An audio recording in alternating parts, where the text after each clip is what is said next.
With all the very latest from where you are now, it's the ITV Evening News.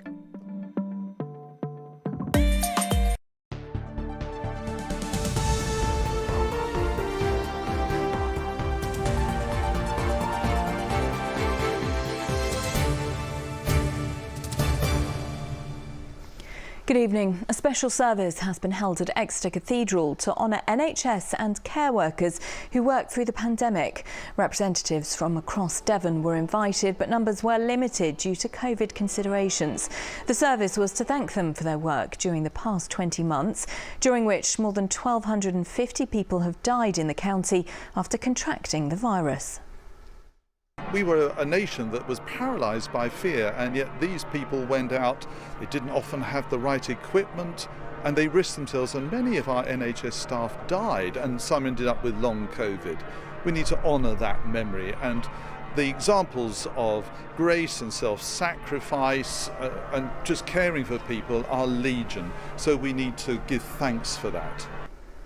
Experts are warning of a puppy health and welfare crisis because of the way people bought dogs during the pandemic.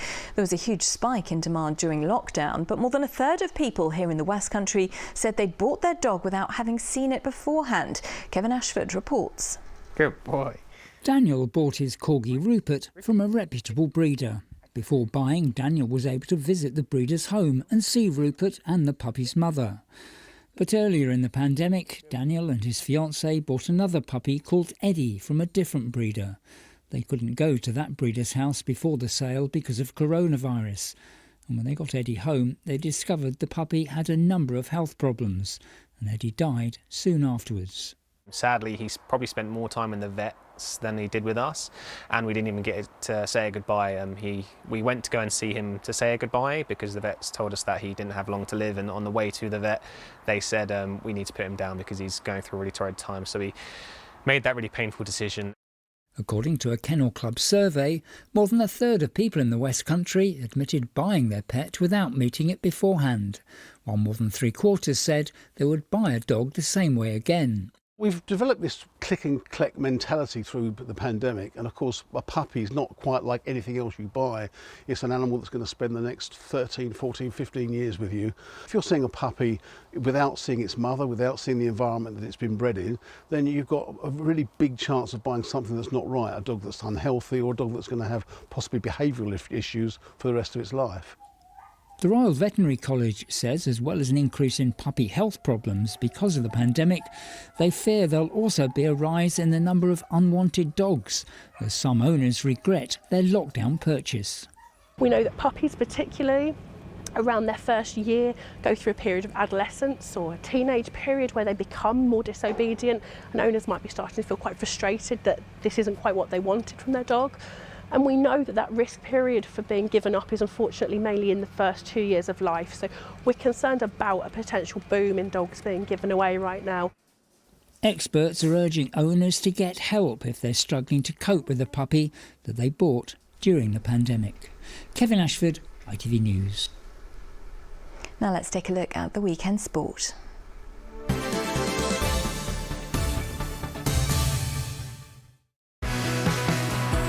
For the love of the game. eBay sponsors ITV Regional Sports Reports. In football, Plymouth Argyle stretched their unbeaten run to 12 games as they beat Oxford 3-1. Despite going 1-0 down early on, Jordan Garrick drew things level, and then Panucci Kamara struck twice to seal victory. Exeter City managed a 2-2 draw against visitors Newport despite trailing twice. Goals from Matt Jay and this from Sam Nombe, putting the Grecians 9th in League Two. Meanwhile, Plymouth Argyle will face Sheffield Wednesday in the first round of the FA Cup. Exeter City will travel to Bradford. If Torquay beat Havant and Waterlooville in their replay, they'll face Charlton Athletic. And Weymouth and Yeovil also face a replay. The winner will take on either Dover or Yate Town.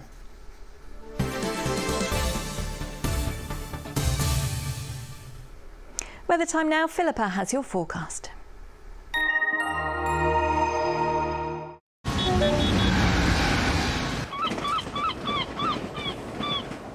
Great Western Railway, sponsors the ITV West Country weather. Hello again. Well, it certainly has been a fairly quiet weekend out there. Not so for the week ahead, looking decidedly unsettled. Some spells of wet and windy weather at times. And whilst we'll get off to a fairly warm start to the week, things will turn fresher during the course of Thursday and Friday.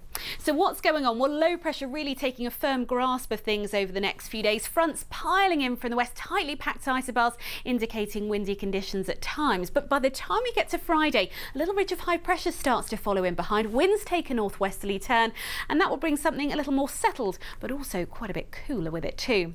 All of that still a fair way off though. Out there at the moment, we're already seeing signs of thickening cloud moving in from the west, some misty, murky conditions, and 1 or 2 spots of rain as well. However, still very mild for the time of year.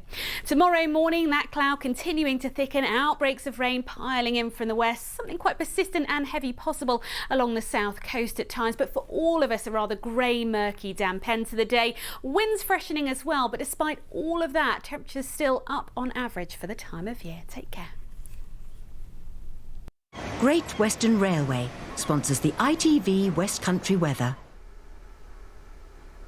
Thanks, Philippa. That is it from us this weekend. Don't forget there's plenty more news from the region on our website, and we're back tomorrow during Good Morning Britain. Until then, from all of us here, bye-bye for now.